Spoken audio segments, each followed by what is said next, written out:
Hello, this is not the first time I've attempted to start this video, but here we are, attempt number 3. I'm absolutely expecting someone to walk through that door and disturb this one, but let's go for it. So, I'm sitting beside a brand new drum kit that's just after arriving from one of the online suppliers that I would order quite a bit of stuff from. The company that I ordered this kit from is called Thomann. They're a German-based company, but they ship all over Europe. If anyone's a little bit concerned about ordering for their first time online, I've never had a bad experience with Thomann when it comes to actually receiving the item or the item being in good condition when it arrives. Any issues that I've had have been really minor and not been Thomann's fault, like the cloth that's draping the walls of the studio here, that's soundproof, or it's a sound treatment cloth or acoustic cloth. That was ordered from Thomann, and when it arrived, the first shipment, the box had been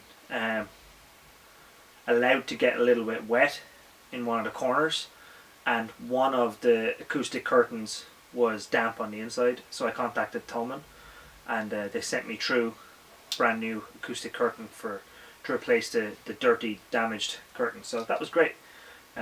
Really good customer service. So I'm sitting beside a brand new kit that has arrived for one of our students here in Drum Lessons Carlow. Typically I don't advise people to go brand new when it comes to getting their first drum kit. The best value that you can get in a beginner's drum kit is probably in the second-hand market. So if you're watching this video because you're considering getting a drum kit and buying a drum kit your first time round, I would advise you, if you have someone who plays the drums or someone who knows a little bit about the drums, to advise you on these second-hand kits, because sometimes there can be a little bit of overpricing going on in the second-hand market. And I don't believe it's because people are being dishonest. I think they genuinely believe their kits are worth as much as they're asking for, because they paid quite a bit when they got them new. But kits do depreciate a lot, and a kit that you might spend 500 or 600 euros on might only sell for 200 second-hand, depending on what kit you bought. So you might be wondering why I'm sitting beside a brand new kit when I'm telling you to get a second-hand kit. The circumstance in this situation is we had been searching for a couple of months to find a suitable kit at a suitable price, and really there's 3 different levels of drum kit you can get. There's beginner, intermediate and advanced. So what we were seeing a lot on the second-hand market in Ireland over the last few months is there's a lot of intermediate and advanced kits. And then with the beginner kits, there's either too much work that needs to be done with them, with new drum heads and new cymbals and new stands, the cost of that adding up to more than the value of getting a kit, or the kits were too good, and it would result in costing too much. So the most cost effective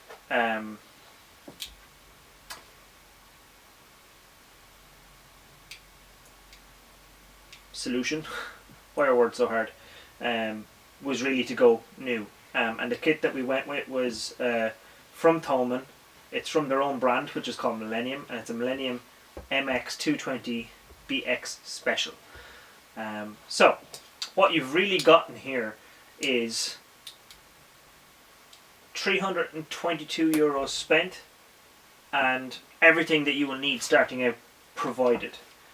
The reason it's probably a good spend brand new is Millennium typically do a good job of taking something that doesn't cost all that much and getting the most value for your money out of it. So Millennium stands for drum kits are usually very good quality for the cost of them, compared to some of the name brands bringing out stands of similar quality will be a lot more expensive. And the kits, they kind of fall into that bracket as well. You're still getting what you pay for, but you're not getting shortchanged at all, I guess is what I'm trying to say. So this kit for €322 with cymbals, with stool, everything you need. There's probably a pair of sticks in here as well. It's a great starting point. For $322, you're getting a brand new kit that no one else has abused. And if you decide that it's not for you in a couple of months' time, you'll sell that kit for $200 easy. So you're going to drop only $122. So that depreciation is another good reason to buy this kit. But what I'm going to do today is I'm going to take the kit out of the box, I'm going to set it up, and we're going to see what we can do with it. So that's the plan today. Hopefully that goes according to plan. So let's go.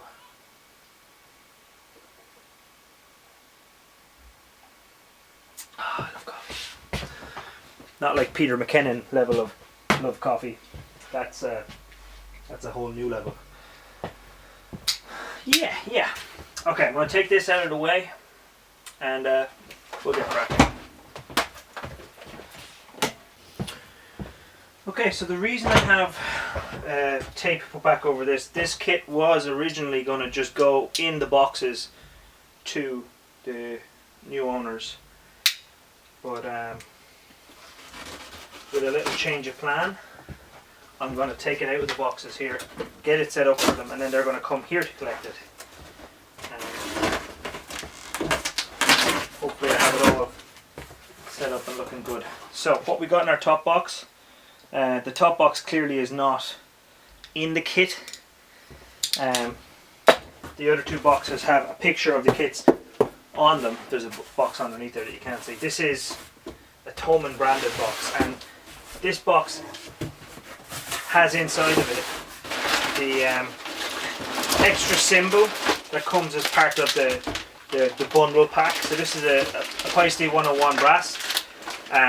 Most beginner kits do not come with a ride cymbal, and that is one of the main reasons why this is a good purchase at $322. It has an extra stand and a ride cymbal on top of what you'll usually get for a drum kit, and that means that the drummer, as they're learning, they'll have the option to play the ride if they're right-handed on the right-hand side, and the crash up high over the hi-hats on the left, as opposed to just having one cymbal and using both crash and ride. A lot of people fall victim to only having that one cymbal, and it holds them back when they're trying to learn. So it's a huge bonus. Feisty is a great brand. It's a beginner cymbal. Let's put that on automatic focus, see if that helps. It's a beginner cymbal, but it's going to sound great. It's certainly going to sound better than no ride cymbal. So that's the cymbal. Here's the stand that comes with it. It's just a Millennium stand. Everything's packaged quite well. Keep putting down with my knife. In fact, you might say it's packaged too well, considering after everything is put away or set up, you have a bunch of boxes and this packing paper that comes in the box as well.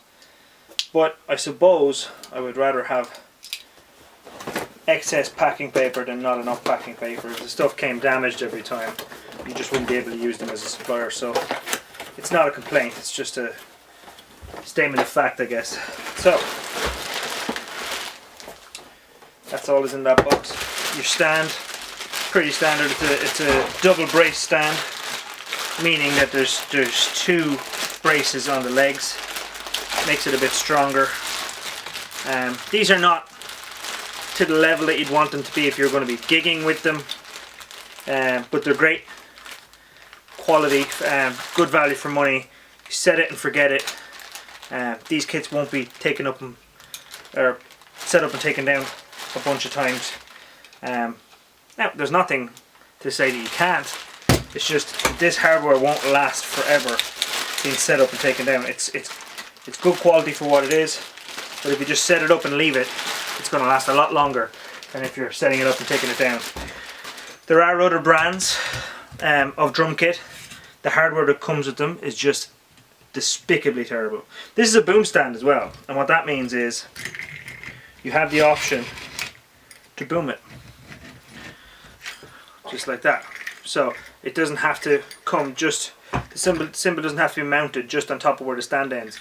You can boom away from it, which is really nice. Good quality, not professional, but you're not paying for a professional, so don't be upset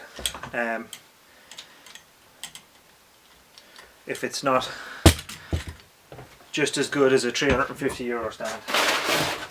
I also ordered a music stand to come with it because they're like €4 on Thomann, and you need to hold your music. If you're learning drums and you're learning how to read, putting your music on a tom means you're just going to end up playing on your music. You don't want that. So I was going to leave the box to the side there, and let's deal with the first box that actually has drums in it. This is the smaller of the two. Probably has the snare and the toms in it. Maybe some hardware. I haven't opened one of these before, so I'm not sure. So the first thing I'm seeing is another box inside.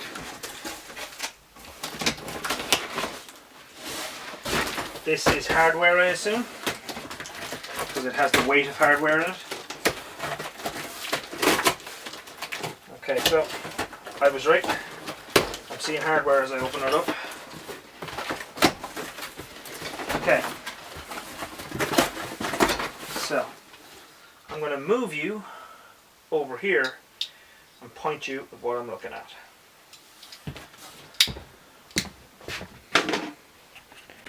So this is looking into the box. We have our hi-hat stand, our bass drum pedal, our snare drum stand, our crash cymbal stand, and our stool legs. So all the hardware that comes with the kit is here. So we'll start with the hi-hats. It's all in one bag, and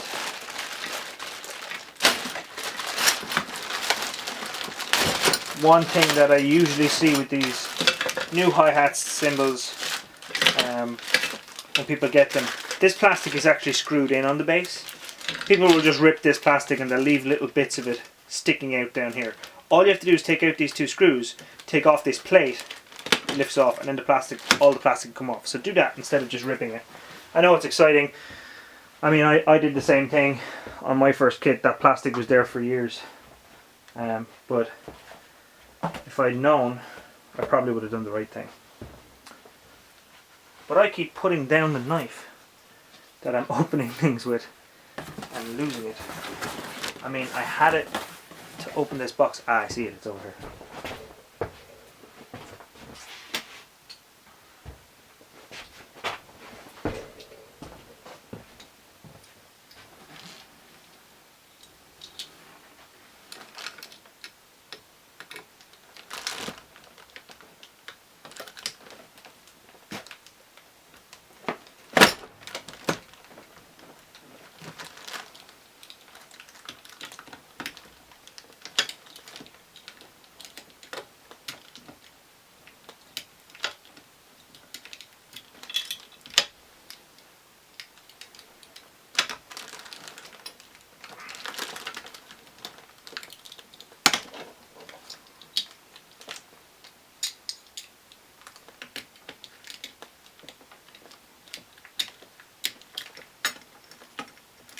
They were way tighter than I thought they were going to be.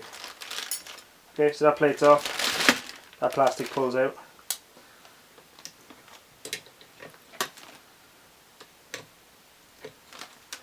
And before losing anything, let's just put this plate back on now.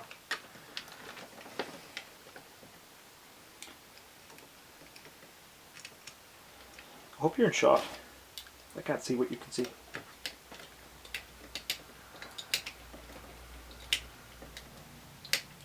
If you're going to do this, use a screwdriver because this multi-tool is a nightmare.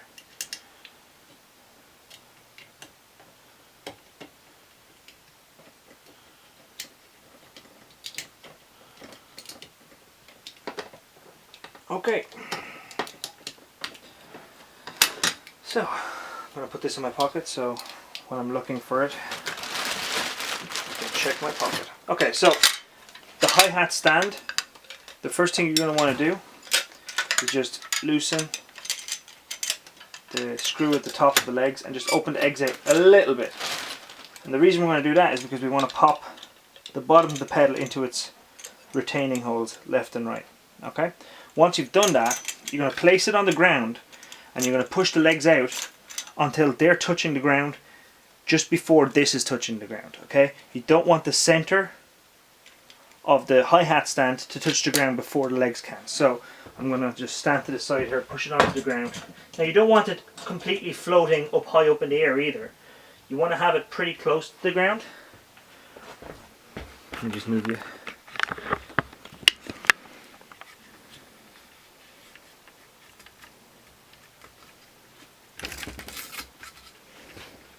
So this is what I mean. You don't want to have it so that the center, this part right here, is way up off the ground. But you can see the way it's not touching the ground there either. You don't want to have it bellying up so that the center is touching and the legs are not. So that's the bottom half of the stand. And as you can see, when I push this, the truss rod in the middle, that's connected to the pedal. So basically my foot is going to push down on the pedal. It's going to pull on this truss rod, and when we attach the top half, you're going to see why.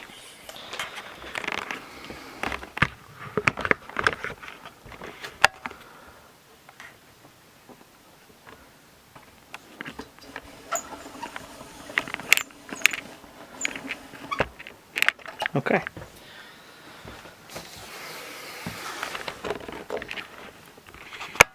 And it is raining hard right now. This is the top half, and it just fell apart. This is the top half of our cymbal stand. So there's our truss rod that screws into the bottom half, and when that's screwed in, it'll travel up through the center here. Here's the top. Here's your felt for the top. Sorry, here's your plastic or your steel washer, and this is called your clutch. Now you're absolutely getting what you pay for here. This is not a really good quality clutch, but it is going to hold your cymbals the way you want it to. So that's what the top should look like. It's going to go the metal, then the felt, then you're going to have your cymbal sitting here, and your top cymbal is going to be sandwiched between these two rubbers. Okay, and then when I push down on the pedal, it'll pull down that top cymbal, holding them closed. So if I redirect you down, looking at the top of the stand, you'll see what I mean. So as you're trying to put this together, the first thing you're going to do is you're going to take your truss rod, you're going to thread it completely into the other half of the truss rod that's in the bottom half. Okay, then you're going to take your top sleeve, push it down, and then tighten it here to stop that falling.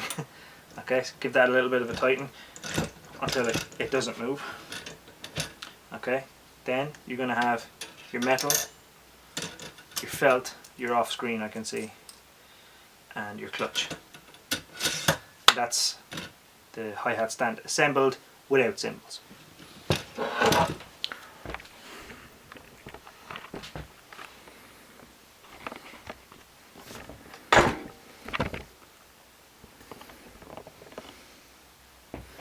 Okay, plastic. What else we got? We have our snare stand. Comes in two parts in plastic. Take it out of the plastic just for a second. Here's your top half of your basket. That's going to grab onto your snare stand, and the thread here is what tightens up that basket to make it grab the snare. So there's your thread control right there, of plastic, and your basket then, as you tighten that up, the basket tightens up and grabs on. In the bottom half we have our legs. Pretty simple. Open out the legs. Not so wide, you don't have to go ridiculous at loads, and then place one into the other. A lot of this stuff you'd probably figure it out without anyone telling you, but you're better to be told. Okay.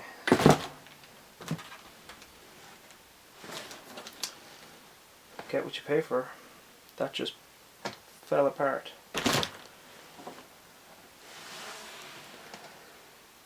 This popped out of the stand. I'm not sure why.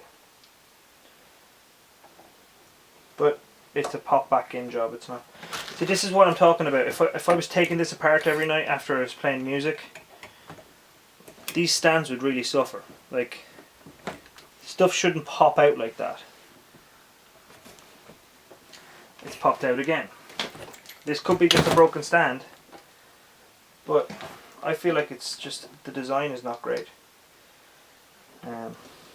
But I'm sure it's not something that I'd go back to Tolman about.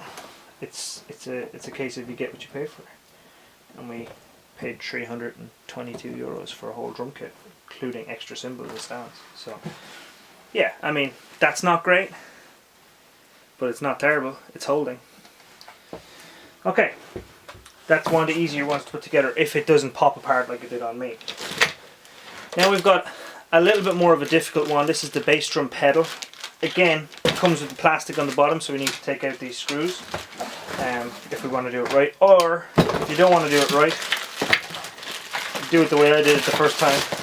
Just tear your plastic and tear it as close to the bottom as you can. That's the way I had mine for years.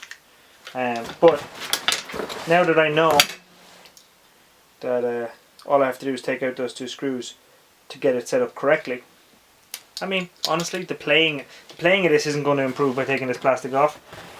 But if you're a touch OCD, you'll want to take off that plastic as much as I do. So I'm just going to go and do that.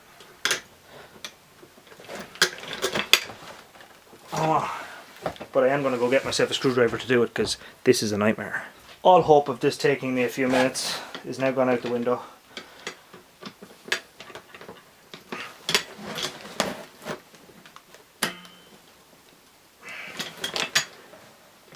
That's like wrung off. That screw, instead of loosening, has just eaten its own head.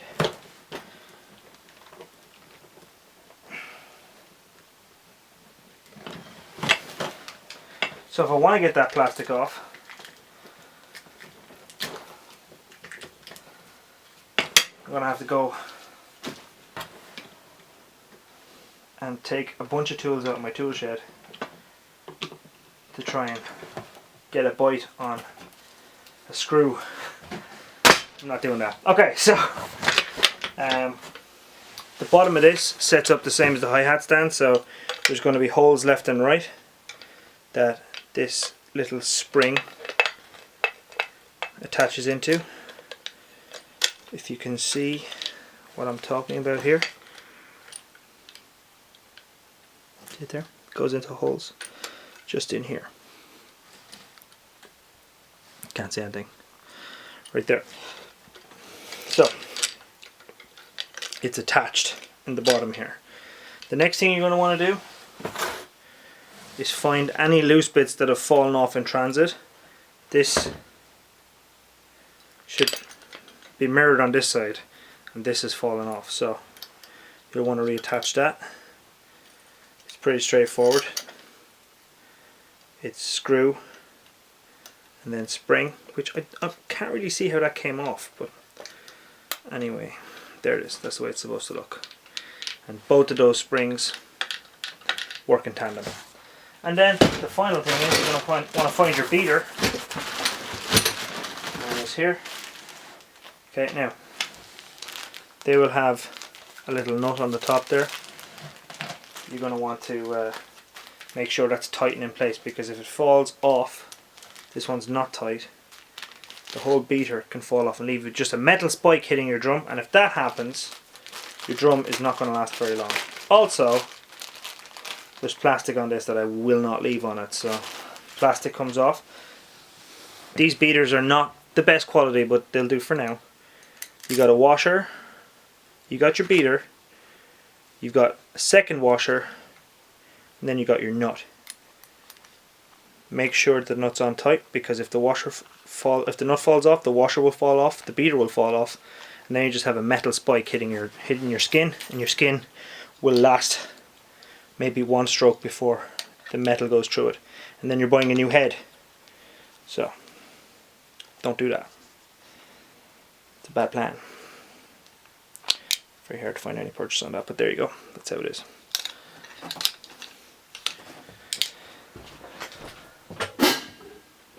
The kit probably comes with a drum key. I haven't found it yet, so I'm just going to use my one. And you're going to want to tighten the screw that's at the bottom here to hold the beater in place. I know you can't see it from where you are, so I'm going to turn it around. There's a screw just there, and I tighten that with the drum key until the beater is held in place, and now your bass drum pedal is assembled. So that's hi-hat, bass drum, snare drum stand. We're left with two things. Our cymbal stand for our crash comes in plastic, 2 parts.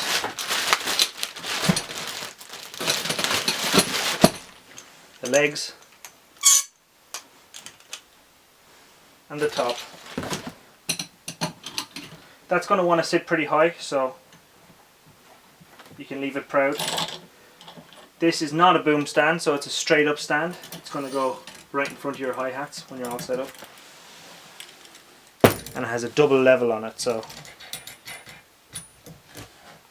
there's the first level, there's the second level. So gets it up pretty high. You don't need it crazy, probably chest height is fine. And the last thing in the box is the legs of the stool. You can adjust this to whatever height you want with this nut and bolt.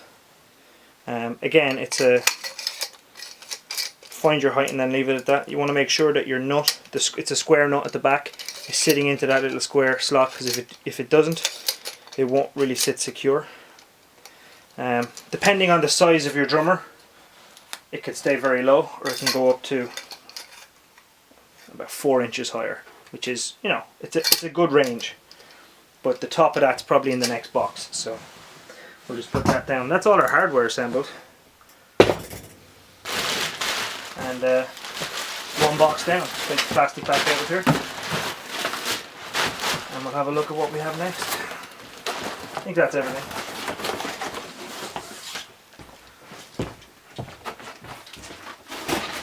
Okay. Next up,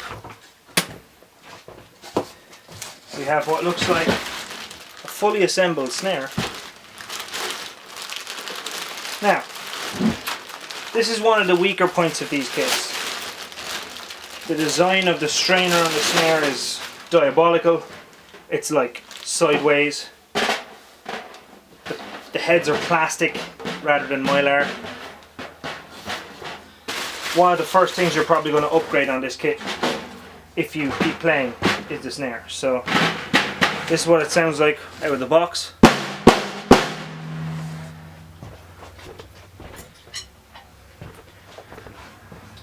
It roughly sounds like a cat being thrown off a roof and landing on a lorry full of pennies. Yeah.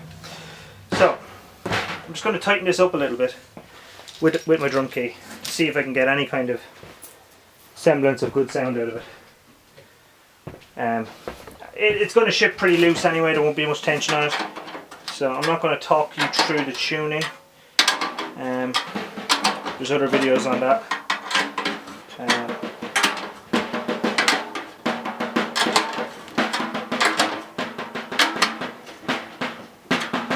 So I'm only counting 6 lugs on this. It's not the world of lugs. The more lugs you have on a drum, the easier the tension is to get even all the way around, which is what I'm trying to do right now. So that's a little bit tighter than it was, but I mean, it's never going to sound like a €300 or €400 drum, because it's like a €40 drum brand new.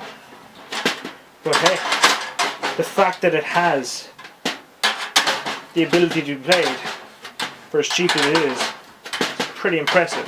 And like, for all the stuff that you got here brand new, people are looking for that much for these, not these kits, but kits as good as this second hand. after they've been bet to death for 10 years. So there's a lot to be said for the terrible snare drum that comes with this kit. Not all sound wise, I'm just trying to get it as tight as I can, really. I want to get it because it's going to sound a little bit better. Now see if the cat is still being thrown from the roof. Yeah, that's not terrible. Just tighten up the snare a little bit. That's the adjuster for the snare. That's how you let the snare off and you get a snareless sound. You turn that on. It sounds like a snare. And you know what? I'm not mad at that sound. A little bit of muting on the top and you'd be definitely playing a snare. Not bad. Okay, I'm just going to leave that on the snare stand and we'll move on. We have a non-assembled rack tom. It's literally the shell. Wow. The wood on this is so rough. They have not finished this well. There's a bunch of chunks gone out of the bearing edge. Not so bad on the top. Still very rough. It's kind of like the quality that I would make a drum at, which is an insult if you're wondering. To them, not to me. But I have to keep reminding myself that this kit is €322 new for everything. You know? Spent more than that on a stool.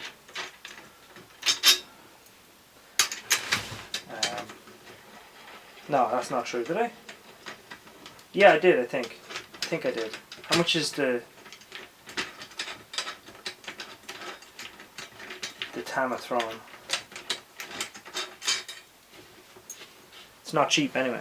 And this kit is a full kit. So, I just took out the two screws that was holding these two rims to the top of this, because obviously they were just like that for transport.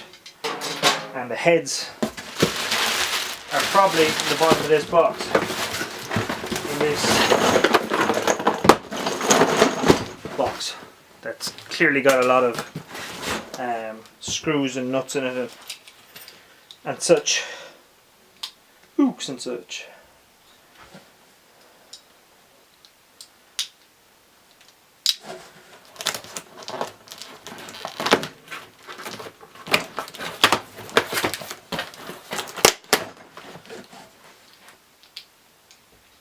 Okay, I'm going to say the rims for the drums and the hardware.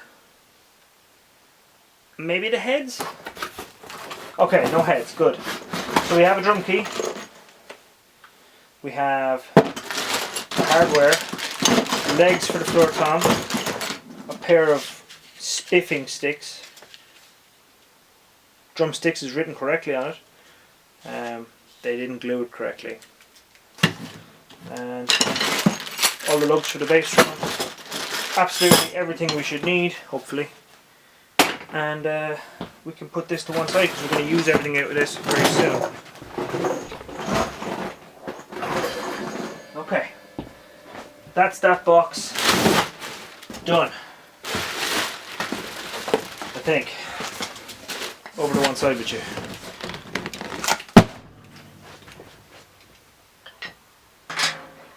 Now we open our final box, which probably has the floor tom, second rack tom, and the bass drum all Russian dolled together, so they're all inside of each other. And then the drum skins, hopefully, and the stool head. We have instructions in our last box. We opened them in the wrong order, but we're not going to read those anyway. And we have a box inside of a box again. This one has drum heads written on it, so I'm guessing the drum heads are in it. And then we have what I guess is our cymbals in a beautiful cymbal case, and then our Russian doll setup of things inside of things, which is good. our stool.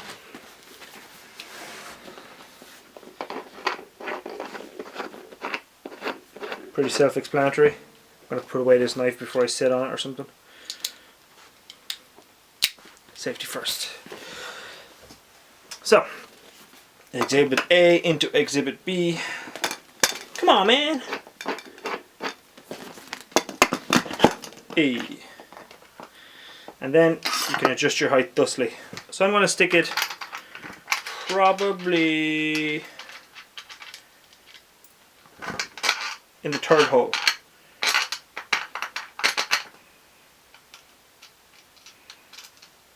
Can you see what I'm doing? Is my hand blocking your view? So just make sure it's sitting down in the groove right here. You don't want it like that because it'll spin and it'll get all mangled up. Sit in, tighten home, A for away. Okay, that's stool. I'll put that out of the way. I guess we should start with our smallest rack tom. Looks like a 10-inch.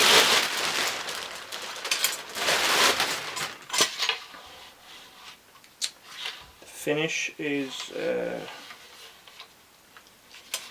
yeah, that's what I expected. No point in giving out.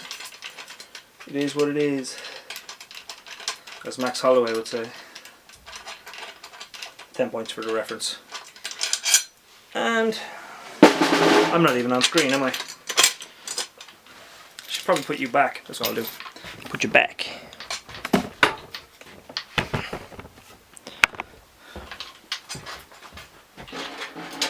How comfortable this stool is. If it's able to hold me, it's able to hold a kid. If I can clean an oven, I can clean me.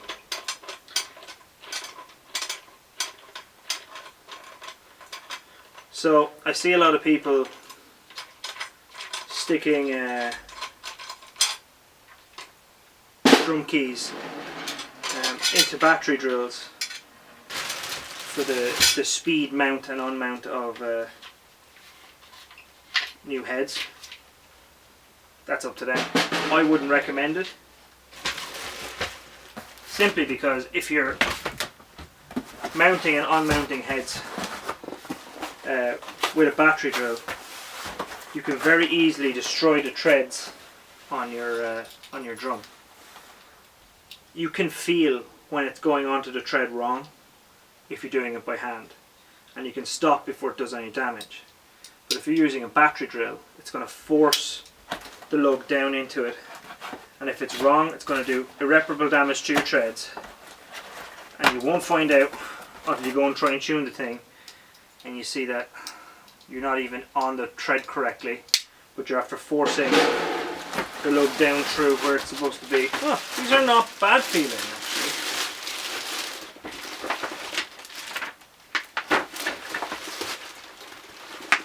I'm not mad.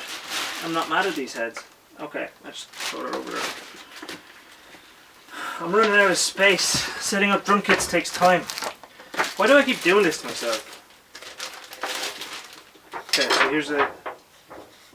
there's zero differentiation between top and bottom on this. What you're supposed to have is a very thin head for the resonant head, the bottom head, and a thicker, more durable head for the top. I think these are identical. There's certainly no markings to tell the difference. They just have Millennium written on them. But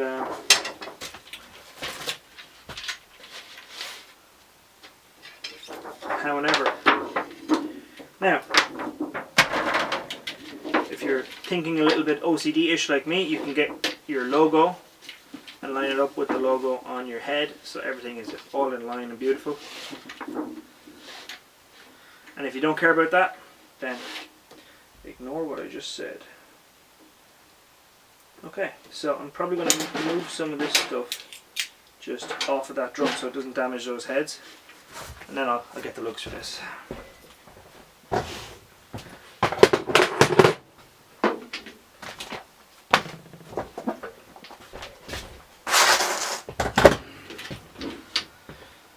Okay, all of the lugs are loose in here, man. I don't... 1, 2, 3, 4, 5, 6. I don't know how confusing this would be for someone doing it for the very first time, but I imagine that they could easily mess up on the setup of a kit because they don't know what they're doing, they haven't done it before. I could see it being an issue. And I don't know where I left the lugs for this tom. Did I even take them out? I don't think I took them out. Plastic everywhere. You have to ship it with so much plastic. Can you not use brown paper?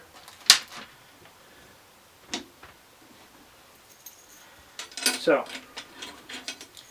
this is the bit that I think people would make the biggest mistake on, because as I was saying about the battery drill, you tighten down on this lug, the very first one you put in, with a battery drill, it's going to pull everything in that direction. There's nothing holding on the other side. You don't get even tension all the way around. You're really setting yourself up for, number one, to destroy your new head, and number two, never ever get a good sound out of this kit. And blame the kit then, like, oh, it's a cheap kit, that's why it sounds terrible. Maybe it sounds terrible because it was set up wrong. Like, I'm not saying setting it up right is guaranteeing you're going to get a good sound, but you have a better chance. So what I'm doing right now is I'm putting all of the lugs in to what's called finger tension, which is pretty self-explanatory. Finger tension is when you get it to the tension that you can get it with your fingers. Finger tension. And just adjust for it all the way around. The whole idea of that is that you get a ballpark even tension all the way around before you get started. Now, I start off with my first lug and I keep my left hand there so I don't do that one twice. I give them 2 full turns each.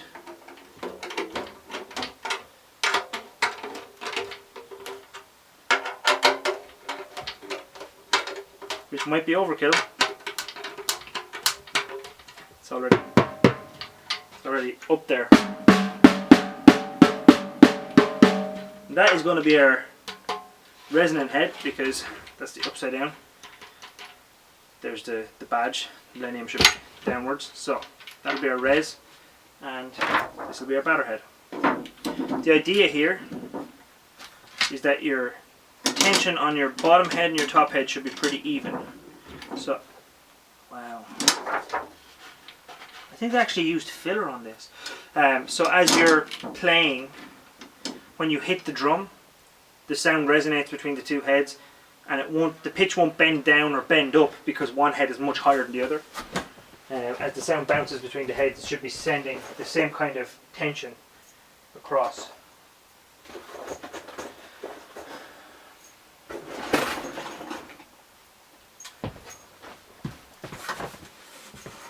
Okay, 6 more and rinse and repeat.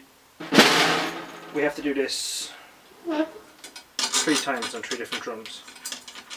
More. So there's 4 drums in total we need to do this on. So you wouldn't want to be doing this like professionally. And maybe you should use a battery drill if you are doing it professionally. But as it stands, like, I can feel that's going onto the right threads there. You haven't got extremely good metal on these threads. You know, you're not guaranteed to get it to pop into the right thread. I can feel without doing it by hand, I could very easily go in on the wrong thread on this and end up that I can never take that screw out again, ruining that drum, because you're not going to be able to replace the lugs on a beginner's kit like this. You know, it's just not worth it.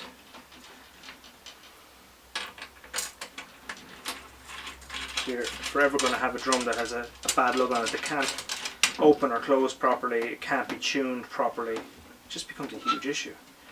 So, I did tension the bottom head, 2 full turns on each lug, so I want to do something similar here. 51, 52, 51, 52, 51, 52. This feels very tight. 51, 52, 51, 52. Okay, so what I should be getting here, bum bum bum bum bum, should be similar to this. No. Just take this down a tad. So we're not dealing in whole turns anymore. We're dealing in tiny fractions because that all multiplies over all the loads.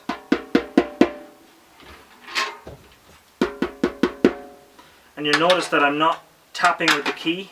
I'm tapping with my finger.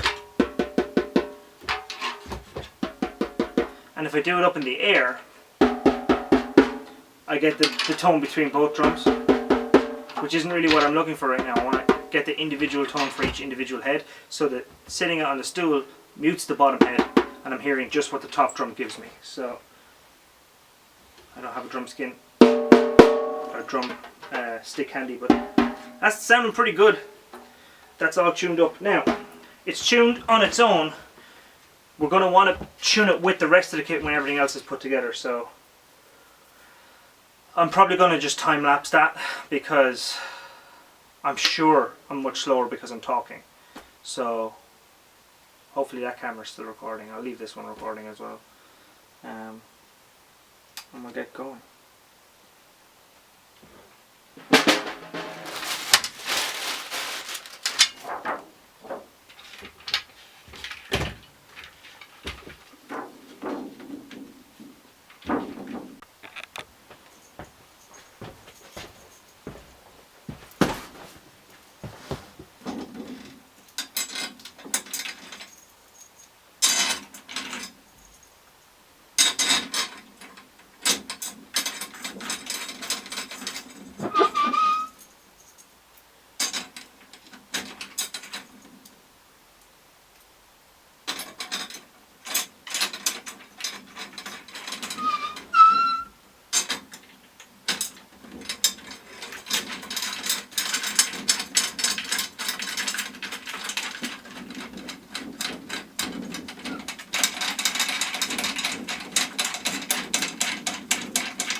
Here's our floor tom wrapped in plastic with our lugs just holding our rims here on one side, so 2 screws, one on left, one on right.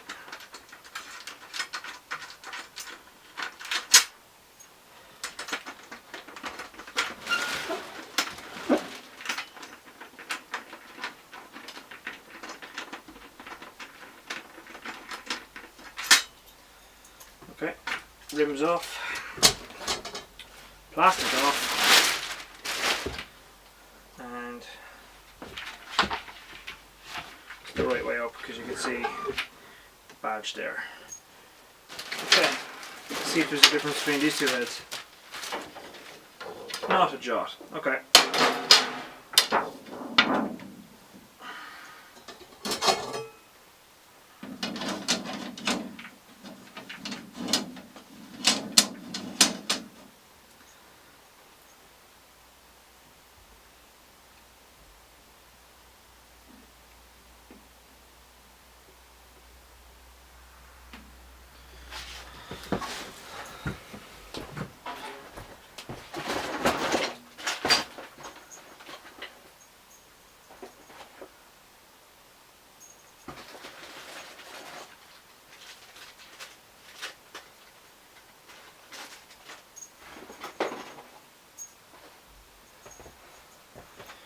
Looks like they're giving me a spare thread in case one of the threads comes off. Don't know how out of focus that is. That's what's inside the lugs. Handy.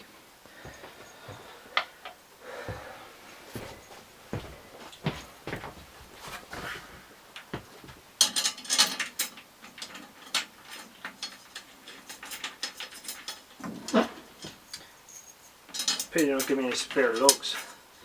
These things can snap with the pressure that they've been put under when they're being tuned, and they're not very high machining quality in the first place. They can just snap, and it might be nice to have a spare one in there that you can turn to in your hour of need.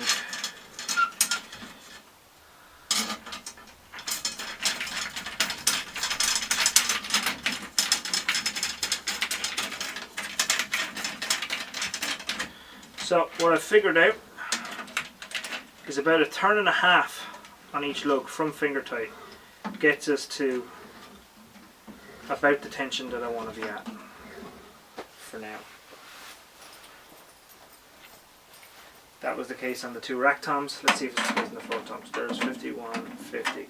Half a turn, whole turn, turn and a half.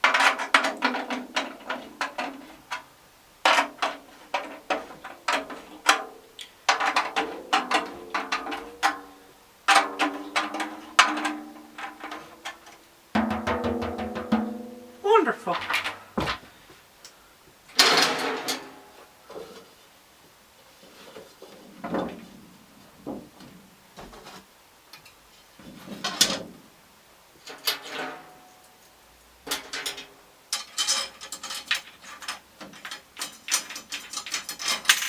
So all of the lugs between all of the drums are the same length, except for the bass drum. The bass drum ones are separately packaged, so it shouldn't cause you too much confusion.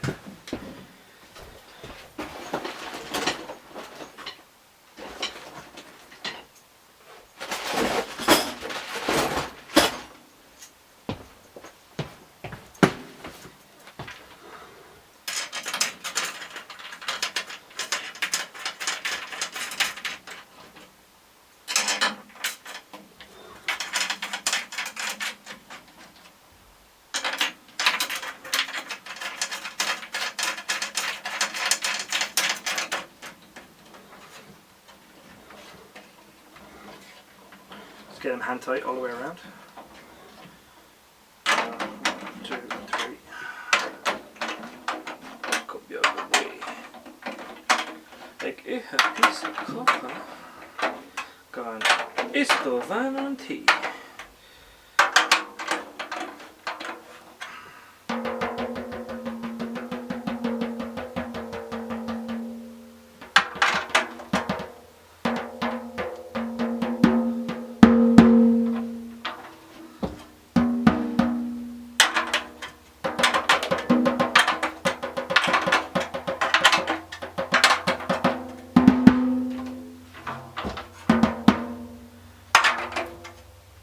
Wonder how high that is in general. Probably a bit too high for a floor tone, but we'll see when we tune them all together. We'll bring them all up or bring them all down so they're in line with each other. Okay, there's our 3 toms all skinned up, and our bass drum.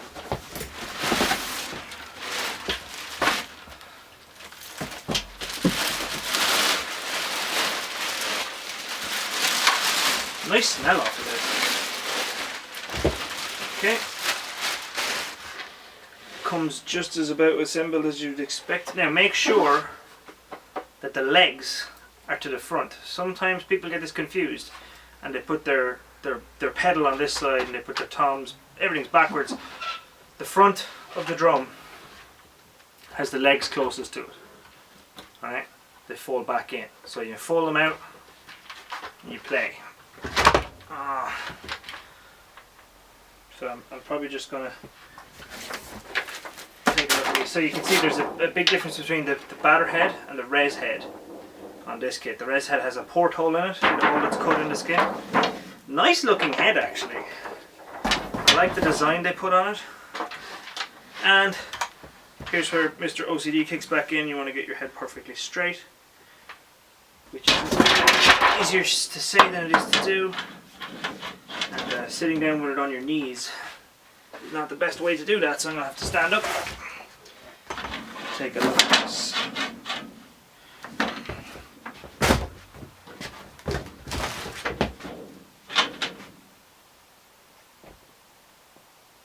I think it looks good.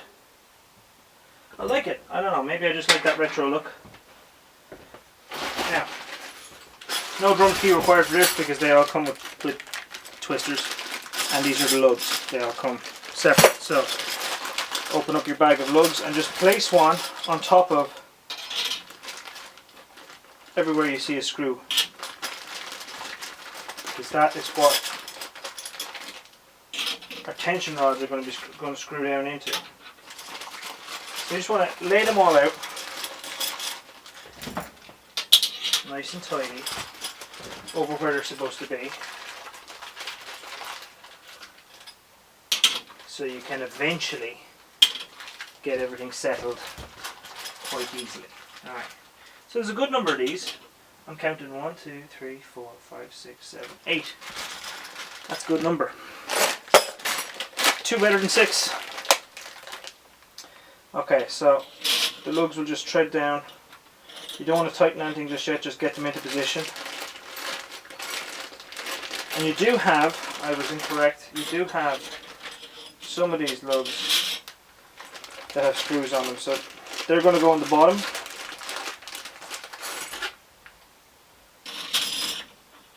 Onto the ground, under where the legs are, bottom left, bottom right,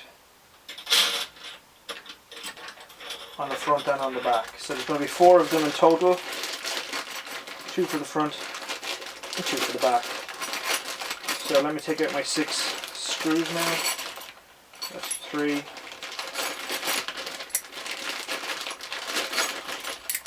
And 6. And then just start placing them around the drum.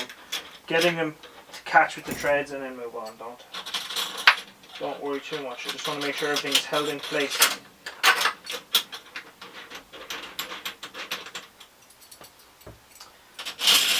I'll just show you on this side what can happen. If it's too loose, this can come off the rim and catch down there. You can do damage doing that, so just make sure they all stay caught in. You might need to turn them down enough until they can't pop out like that.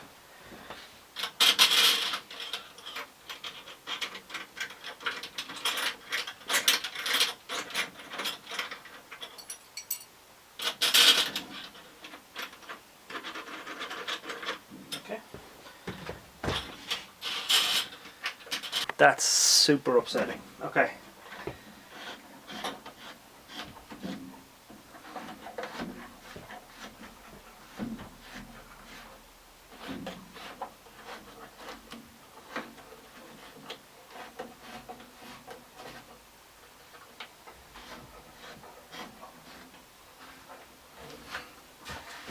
Starting to look good here now. I really do like the look of this head.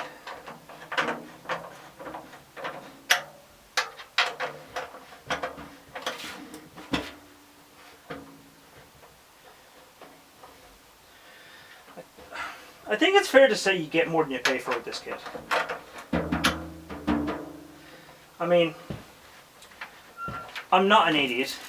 I realise that this is not a wonderful quality kit. But for what it costs you, it's really good value for money, I think. Okay, that was the res head. Now, I told you about the porthole here that we have on the bottom. That is so crooked. I'm going to have to fix that. The best way to see if it's crooked or not is to have the other side on so I can stand it properly. I'll fix that in a second. Okay, the porthole allows sound to escape from the drum. It allows the air pressure to get out easily. It allows for easy placement of microphones. Some drums don't have them. It gives a sharper, thuddier sound to the bass drum as opposed to kind of a bell ring that you'll get from a bass drum that has no porthole. So it might be overkill, or unnecessary, should I say. Overkill is not the right word, but it might be unnecessary on a drum kit that's a beginner's level kit, and you're unlikely to be going and doing a stage performance with this kit or getting a full set of mics put on it. That might be unlikely, but still it's nice that the option is there should you want it.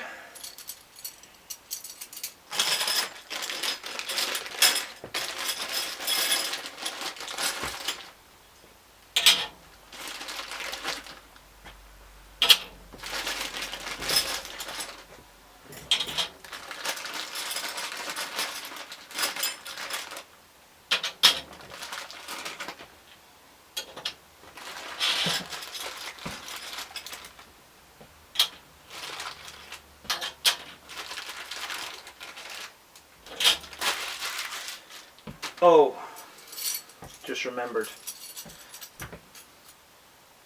Nah, it's fine, I can get into the porthole. I was going to tell you about the cushion for the sound muting in the bass drum that comes with this kit. There's a cushion over there that I'm going to put into this bass drum, and really, if there was no porthole, you need to put it in before you put on this second head. Come on in. How you doing? How was your video? This is so much more work than I thought it was going to be. I was kind of hoping a lot of these drums would be way more assembled than they are, but they came in the box with like no drum heads on. Yeah, that's not true. The snare drum had drum heads on. Every other drum was completely taken apart. Dad, can you teach me how to close the store again? Yeah, so you want to pull the handle all the way down. Okay, now push the door closed and keep it closed with your foot. Now push the handle all the way up to the very, very top. And now step away and see if it's closed. Good job. Pull it. No, don't pull on it because you pull the handle off. Okay. Because it's not very like... That handle broke a good while ago, and I've tried to get replacement handles, and the door's too wide, and there's a whole thing. It's been a whole thing. How's your day going? Good. We're gonna go home. Do you need our help? Because we're just going in a minute.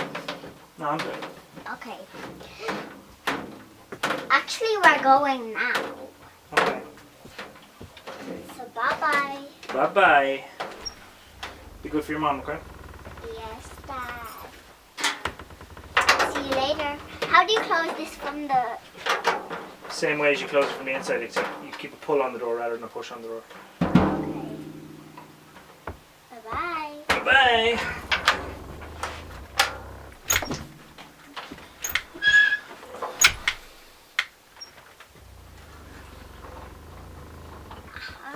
Dad, how will I close it from the outside, because I won't be able to. Do you want me to close it for you? Yes, please. Okay, bye. Bye-bye. So what I'm doing right now is undoing my good work because of my OCD. This head is not straight. That's really the only reason I'm loosening off these. I just want to get no tension on the head so I can spin it. And the reason I put the legs out is so I can have a better idea of where the ground is going to be in relation to this drum without putting it on the ground. So, I think I should be able to turn this head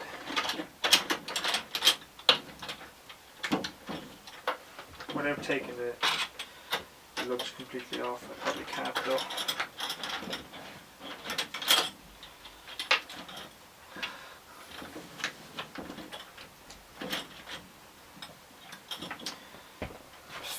the towel.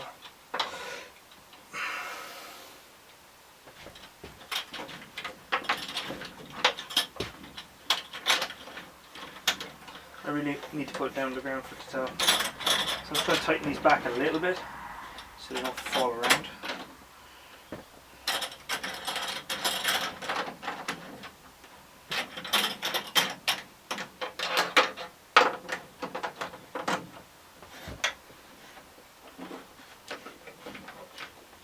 That head is all wrinkly because it's not that easy to use on it.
Yes, my love.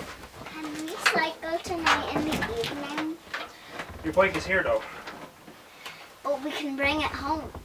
Yeah, you can bring it home if you want. But I'm just asking you, can we cycle tonight? You want to cycle with me? Yeah. Yeah, sure.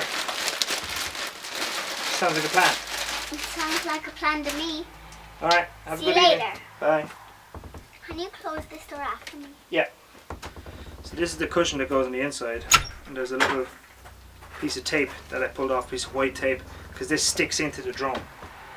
So there's a wider side that will go on the badder side, and the thinner side will go on the res side. So put in the wider side first. Try not to let it stick to your head as you're putting it in. You want to make sure that it touches both sides, because that's how it dampens, by touching. Okay. In order to get these legs to work, you have to get them down low enough to touch the ground. This rim is not to touch the ground. Okay? So a good trick is to take maybe 3 fingers and place them in the extension of the leg and then retighten the leg. And that's just to make sure that the extension is equal on both sides, about 3 fingers width.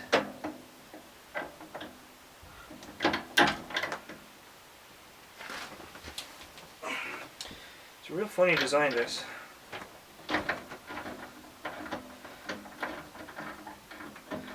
You could certainly do better on the tensioners. Okay, so 3 fingers I said. 3 fingers loosely. And once you have any kind of tension on it, leave it because you don't want to wring it out. It's not a sponge. 3 fingers loosely.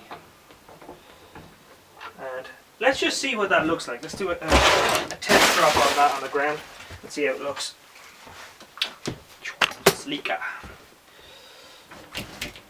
I bet the head on the other side is crooked now.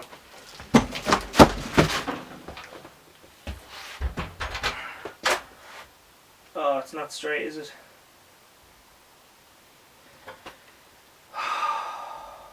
Frustration!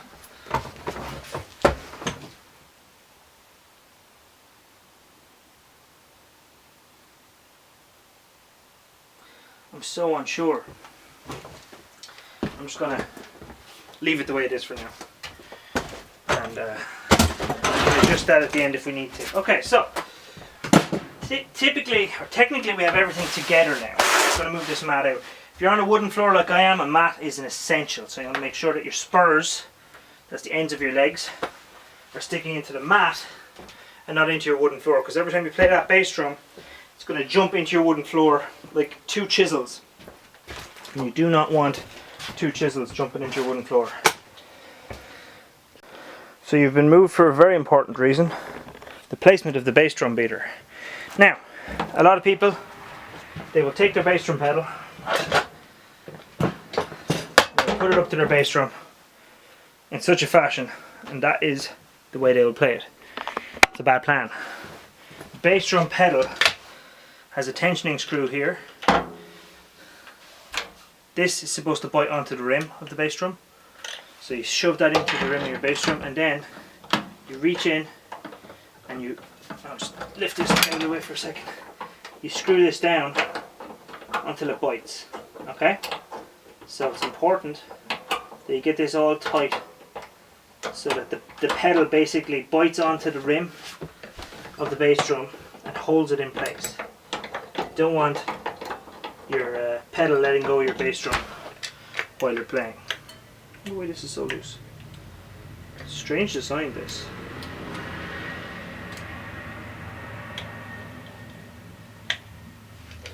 Okay, so that's tension of that. Okay, so now we got a bit of bite going on. Turn that.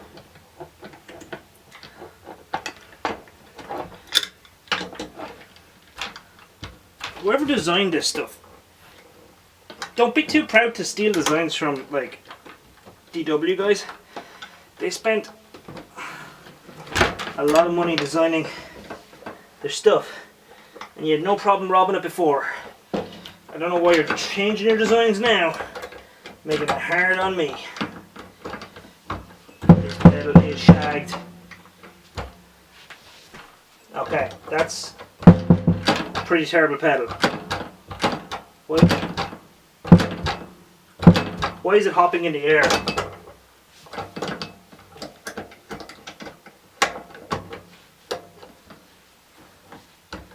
Anyway, it's on there. When you play it, it makes a bass drum sound. So I'm going to call that a success. Call it what you want, Mike.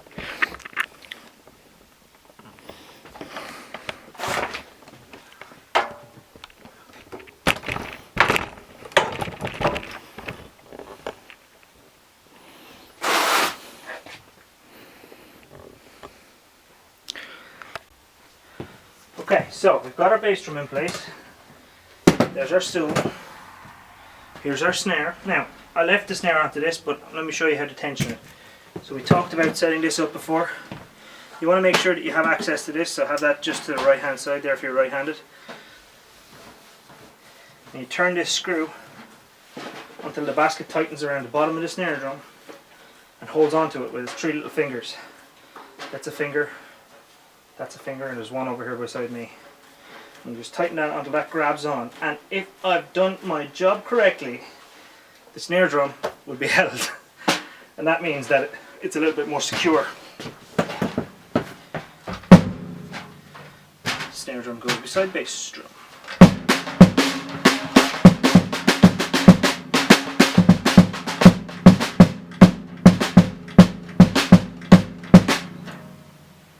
Okay, what we got next? Rack tops.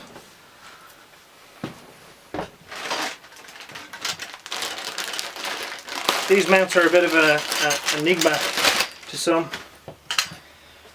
So let's just talk about it. There's a lot of ways to do this right and a lot of ways to do it wrong. We can do both if you want.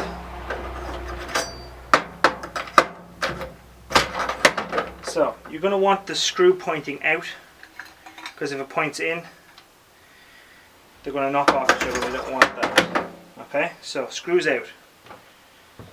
Our smallest tom goes on in front of the snare.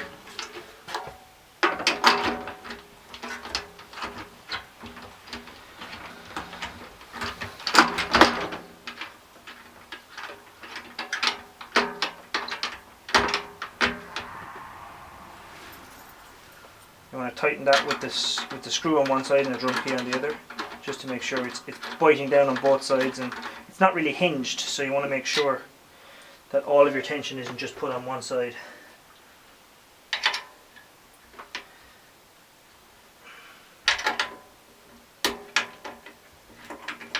And you have lug locks here as well that you can turn around and push into place to make sure that the tension remains holding the tom in the right place for you, because sometimes from play they can rattle loose. So the lug locks are like a guarantee that they're going to stay at the right angle for you, at the right height for you. You want to set this angle here to as flat as you can get it. You don't really want to have the drums pointing at you with their heads looking at you, and the reason for that is really simple. Whatever angle you hit these drums at, the sharper the angle, the more damage you're going to do to the heads. You're going to put massive marks in your heads. You're going to make them sound terrible really quickly. So you want to make sure that you can get to the head, but that it's not at a massive angle. Okay? So you're going to rinse and repeat on this one.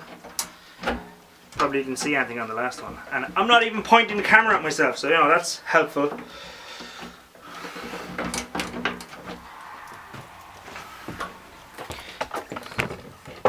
Could you tell I haven't done this a lot? I don't even know if you can see that, but just tighten up the, probably turn this lug around. This is a lug lock that I'm loosening right now, and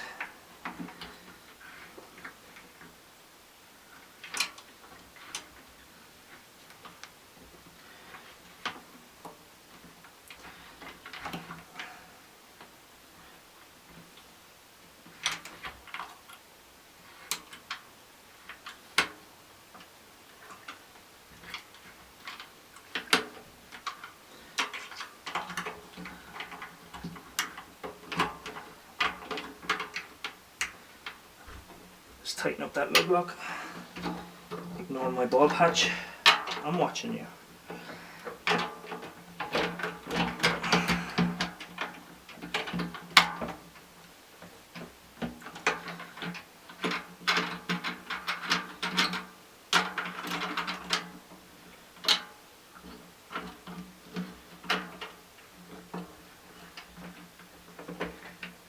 It's a real funny design, this kit. Again, don't allow the screw to do all the tightening. You want to tighten down on the nut on the far side as well, because it's not hinged. You want to make sure that it's nice and tight. And you can angle this just a tad towards the front, so that you don't have to reach out crazy distances to get to your drum. Let's pull this out of the way a little bit and angle this one down too. So they should offer themselves up pretty evenly. You want the edges, this one's down a bit too low, or maybe this one's a bit too high. Bring this one down easier probably. Bringing that one up.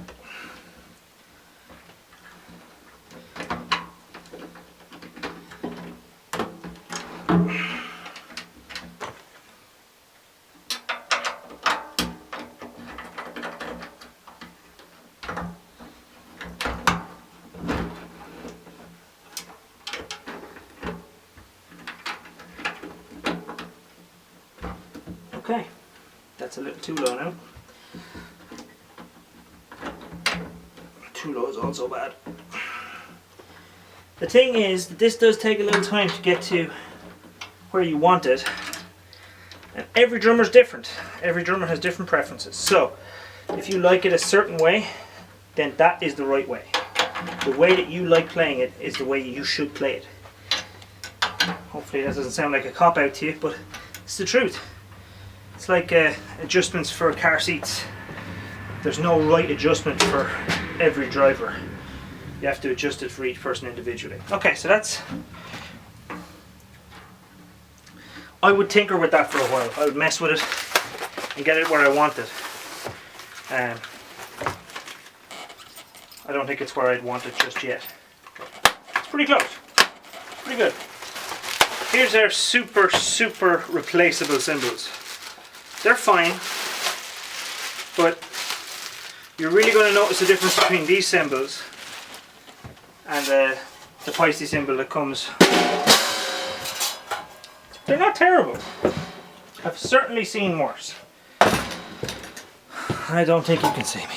Okay, so this is where we're operating. These are hi-hat stands. Okay, so remember I told you before that one of the hi-hat cymbals goes on top of the felt, and the other one is sandwiched between these two washers. So there's a plastic washer there, cymbal, another plastic washer, and then the nut.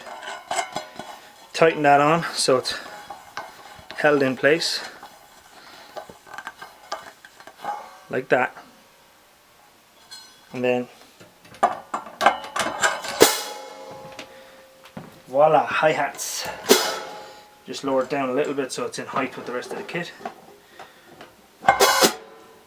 Now we have hi-hats. Okay, so this was the cymbal stand we were going to use for the crash, and this is the position that I would put the crash in.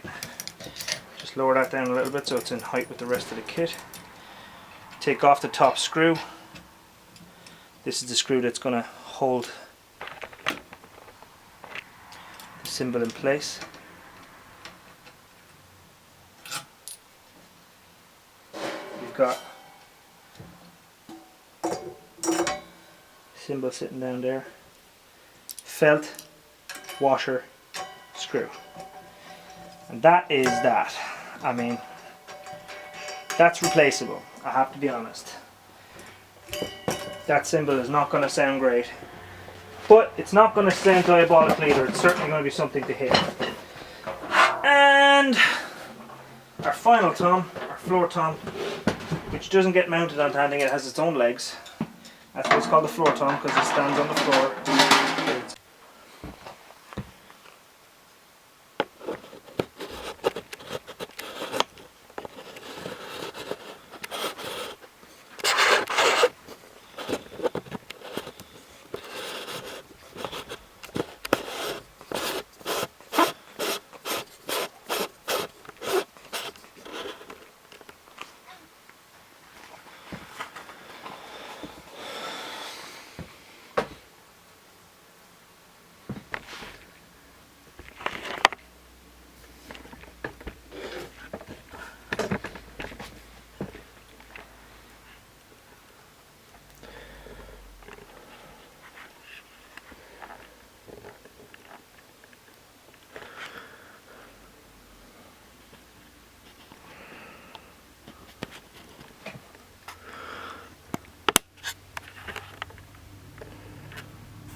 Oh, am I even in screen? Am I even in shot? I'm in shot good enough. Hey guys, so today I have a kit that's just arrived from Thomann, which is an online music store based in Germany.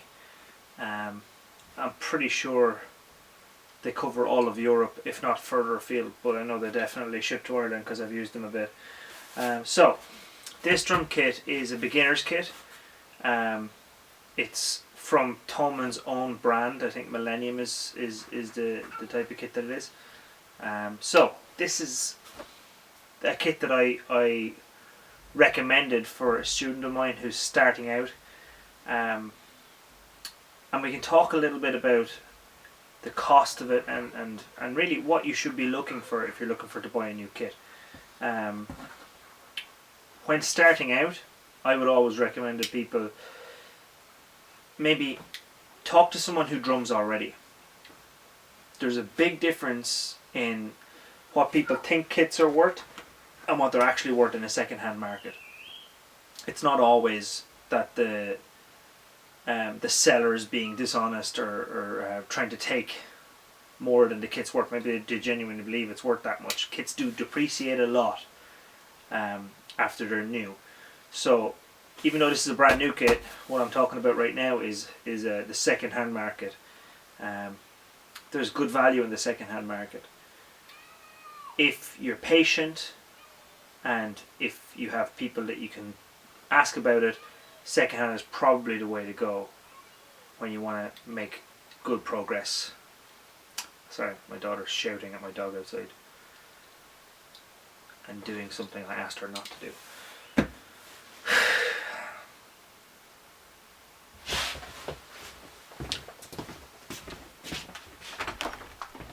Mila, come here.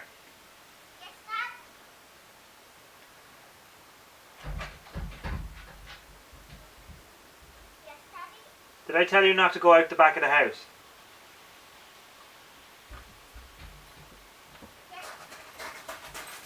Did I tell you not to go out the back of the house? Ellie?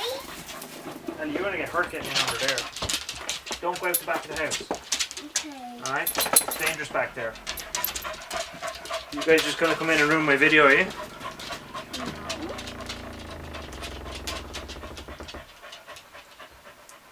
You having too much fun? Don't go out the back of the house. She's allowed back there, but you're not.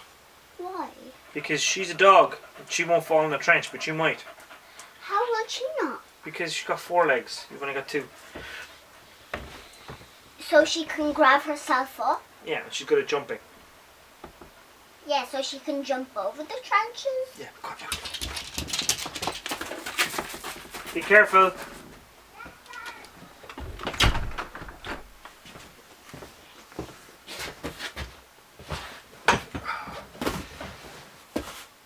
Parenting is awesome. So, let's talk a little bit about what this kit is. I wonder if I plug this out, how long it'll last.